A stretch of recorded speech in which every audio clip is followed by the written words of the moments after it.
Hello and welcome to my channel. Today I'm going to show you guys how to replace your snowblower belts.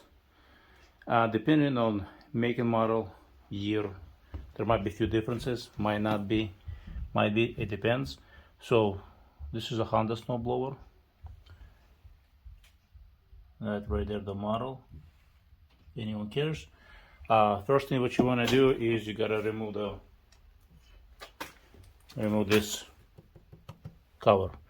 10 mil bolts. Remember, this is plastic, this is metal, steel,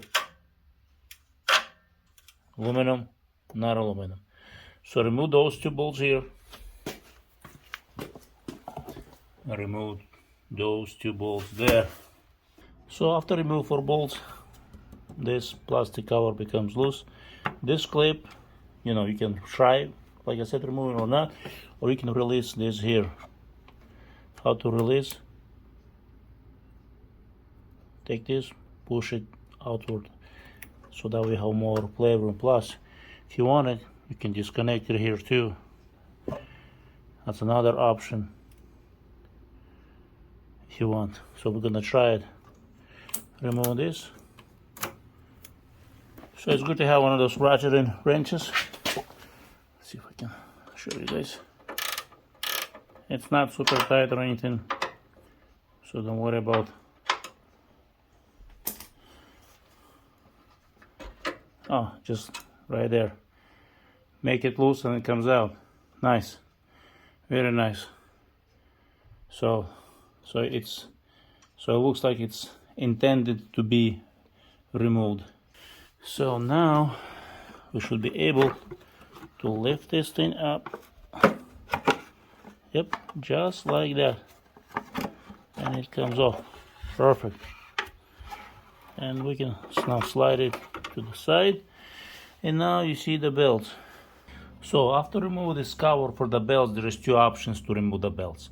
One option is to remove the whole auger, to disconnect the auger. To do that, there is bolts. 1, 2, 3, actually 4. There's one down below. That bolt right there, there's one underneath up there too. Same thing on the other side. 1, 2, 3, 4, and one underneath. That's how you disconnect. But you can't really disconnect because it's being hauled off by the pulley and the belt. So you gotta remove the belt here. Belt is loose, kinda. What you have to do is remove that bolt on the engine, to remove the bracket, so you can slide the belt off. And there's another bolt right there. This is the one option, and maybe this is the best option, I'm not sure. Second option to remove the belts is to remove the brackets. Remove those bracketry and see what's behind the bracketry. Maybe you can just unbolt few other things and pull the belts off. Because from this perspective, looks like there is more room. Same thing, remove those 2 bolts, bracketry. Remember the position. Put a mark. Use a so you don't slide more or less in and out. You see those brackets are they're adjustable. So put a mark. Use a paint, marker, whatever you have to do. So you put in exactly the same spot. And keep in mind, everything that is adjustable, make sure you put it back in the same position. Mark it up with something. And then once you remove those bracketry that I just showed you, then you should be able to slide the belts off, because there is a space there. There is a space between 2 pulleys at the bottom. You would have to slide first belt and then second belt, and then one by one, kind of in a sequence, you know what I mean.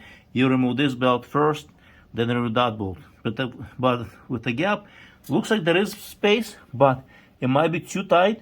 And maybe a better option is to remove the auger itself, to disconnect it, and you know what I mean. Just even those extra couple inches will make a big difference.